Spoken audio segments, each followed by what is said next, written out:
have water sprinklers in my house. I'm not going to vote for people to put something in their house that I'm not willing to put in my own house. Fire safety, but at what cost? The debate over fire sprinklers in one mid-state city is heating up. Last year, they became mandatory for all new homes and commercial buildings in Laverne. But now the new mayor is pushing to reverse the law. News 2's Lori Mitchell takes a look at the issue. Many apartments and public buildings have them because they save lives. But fire sprinklers don't come standard in most homes. Last year, Laverne city leaders passed an ordinance requiring owners of all new homes and businesses built after July 1st to install them. Firefighters supported the decision. This is a great step forward.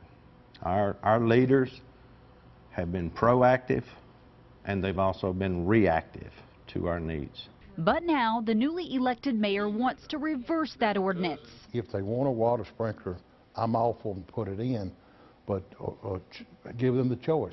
The mayor argues sprinklers can freeze and flood your home. He believes the restrictions could also hurt growth in Laverne. The people I've talked to that's ready to build, ready to buy, is telling me if we don't redo this ordinance, they're going to Smyrna.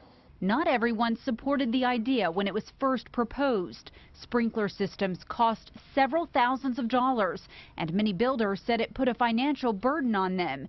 Some of the same people who spent money supporting the mayor's campaign.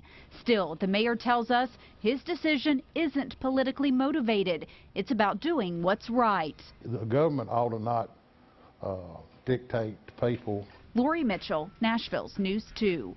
Now, the mayor and board of aldermen will address the issue during today's work session. That begins at 5:30 at City Hall. First reading of the ordinance is Tuesday night.